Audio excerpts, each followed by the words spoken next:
Hello, എന്തൊക്കെയുണ്ട് വിശേഷം? ഇന്ന് നമുക്ക് ഒരു അടിപൊളി ക്രാഫ്റ്റ് ചെയ്താലോ? നിങ്ങൾക്ക് എന്നെ പെൻ ഹോൾഡറിന്നോ ഡെസ്ക് ഓർഗനൈസറിന്നോ എന്താണെന്ന് വെച്ചാൽ വിളിക്കാം. സാധാരണ നമ്മൾ ഈ ഓർഗനൈസറൊക്കെ ഉണ്ടാക്കുന്നത് കാർഡ്ബോർഡോ ഫോം ബോർഡോ അല്ലെങ്കിൽ ഐവറി ഷീറ്റോ ഒക്കെ വെച്ചിട്ടാണല്ലോ. പക്ഷേ ഇന്ന് നമ്മൾ ജസ്റ്റ് A4 ഷീറ്റ് വെച്ചിട്ട് മാത്രമുണ്ട് ഉണ്ടാക്കിയെടുക്കുന്നത്.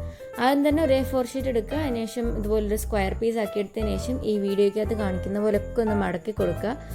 ഇതിപ്പോൾ എങ്ങനെ എക്സ്പ്ലെയിൻ ചെയ്യാൻ അറിയാത്തതുകൊണ്ടാണ് ഇങ്ങനെയൊക്കെ മടക്കി കൊടുക്കുക എന്ന് ഞാൻ പറയുന്നത് കേട്ടോ. സംഭവം ആദ്യം കാണുമ്പോൾ കുറച്ച് ഡിഫിക്കൽട്ടായിട്ട് തോന്നുമെങ്കിലും ചെയ്ത് വരുമ്പം നല്ല ഈസിയാണ്.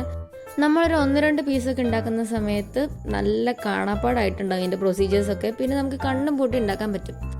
ഞാനിത് യൂട്യൂബിൽ കണ്ടതാണ് കേട്ടോ. അപ്പോൾ ആദ്യം കണ്ടപ്പോൾ ഞാൻ വിചാരിച്ചു ഇത് ഭയങ്കര ടഫാണല്ലോ എന്ന്. പക്ഷെ ഞാൻ ഒരു പീസ് ഉണ്ടാക്കി നോക്കിയപ്പോഴേ സംഭവം എനിക്ക് മനപ്പാടമായി. കാരണം അത് അത്രയ്ക്ക് സിമ്പിളാണ്. ദേ കാണുന്ന പോലൊക്കെ ഒന്ന് മടക്കി കൊടുക്കുക. അതിനുശേഷം 4 കോർണേഴ്സും ഒന്ന് ഉള്ളിലേക്ക് മടക്കുക.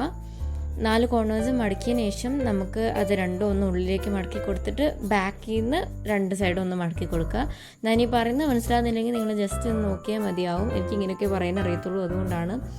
അപ്പം അങ്ങനെ മടക്കിയതിന് ശേഷം നമ്മളൊരു ചെറിയ പീസ് പേപ്പർ എടുത്തിട്ട് അതിനകത്തോട്ട് ഇൻസേർട്ട് ചെയ്ത് കൊടുക്കണം ഒരു സൈഡിലേക്ക്. അതിനുശേഷം ആ ഒരു സൈഡ് മറ്റേ സൈഡിൻ്റെ ഉള്ളിലേക്ക് ഇൻസേർട്ട് ചെയ്ത് കൊടുത്തിട്ട് ഒരു ട്രയാങ്കിൾ ഷേപ്പ് പോലെ ആക്കി എടുത്താൽ മതിയാവും. ഈ കാണുന്നാലേ പറയുന്നത് കേട്ടിട്ടുണ്ടാക്കാൻ നിന്ന് കഴിഞ്ഞാൽ ചിലപ്പോൾ നിങ്ങൾക്ക് ഒന്നും പിടികിട്ടൂല. അതുകൊണ്ടാണ് ഈ വീഡിയോ സൂക്ഷിച്ച് കാണാൻ വേണ്ടി പറയുന്നത്. സിമ്പിളാന്നൊക്കെ പറഞ്ഞെങ്കിലും മെഷർമെൻറ്റ്സും പ്രൊസീജിയേഴ്സൊക്കെ കറക്റ്റായിട്ട് ചെയ്തില്ലെങ്കിൽ പാളി പോകട്ടോ. ഞാൻ ആദ്യം ഇങ്ങനത്തെ ഒരു പീസ് ഉണ്ടാക്കി നോക്കിയായിരുന്നു. പക്ഷേ അത് എന്തോ പറ്റിപ്പോയി, എന്തോ വളഞ്ഞോ എന്തൊക്കെയോ പറ്റിപ്പോയി. പിന്നെ ആണെങ്കിൽ ഞാൻ കറക്റ്റ് മെഷർമെൻ്റൊക്കെ എടുത്ത് കറക്റ്റ് പ്രൊസീജിയറൊക്കെ ഫോളോ ചെയ്ത സമയത്താണ് എനിക്ക് കറക്റ്റായിട്ട് കിട്ടിയത് കേട്ടോ. അതുകൊണ്ട് തന്നെ മെഷർമെൻറ്റ്സും പ്രൊസീജിയേഴ്സൊക്കെ കറക്റ്റായിട്ട് ഫോളോ ചെയ്യാൻ വേണ്ടി ശ്രദ്ധിക്കുക. അപ്പോൾ ഈ കാണിച്ച സ്റ്റെപ്സൊക്കെ ഫോളോ ചെയ്തിട്ട് 5 പീസ് നമുക്ക് ഉണ്ടാക്കിയെടുക്കണം.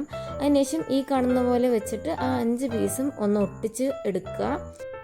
ഞാനിവിടെ പ്ലെയിൻ വൈറ്റ് പേപ്പർ യൂസ് ചെയ്തുകൊണ്ട് സ്റ്റിക്കേഴ്സ് ഒട്ടിച്ചിട്ടാണ് എടുക്കുന്നത്. നിങ്ങൾക്ക് വേണമെങ്കിൽ കളർ പേപ്പറോ പാറ്റേൺ പേപ്പറോ അങ്ങനെ എന്തെങ്കിലുമൊക്കെ യൂസ് ചെയ്യാം. അപ്പോൾ ഇത്രേ ഉള്ളൂ സംഭവം ഉണ്ടാക്കാനായിട്ട്. ഉറപ്പായിട്ട് ഉണ്ടാക്കി നോക്കുക, കാരണം അത് അത്രയ്ക്ക് സിമ്പിളാണ്. അപ്പോൾ ഇതാണ് ഫൈനൽ ലുക്ക്. കുറച്ച് മാർക്കേഴ്സൊക്കെ ഇട്ട് കാണിച്ചു തരാം. ഇഷ്ടപ്പെട്ടിട്ടുണ്ടെങ്കിൽ വീഡിയോ ലൈക്ക് ചെയ്യാൻ മറക്കരുത്, ചാനൽ സബ്സ്ക്രൈബ് ചെയ്യാൻ മറക്കരുത്. പിന്നെ നിങ്ങളുടെ അഭിപ്രായങ്ങളൊക്കെ കമൻറ്റായിട്ട് അറിയിക്കുക കേട്ടോ. അപ്പോൾ നമുക്ക് പുതിയൊരു വീഡിയോയിൽ വീണ്ടും കാണാം. ബൈ.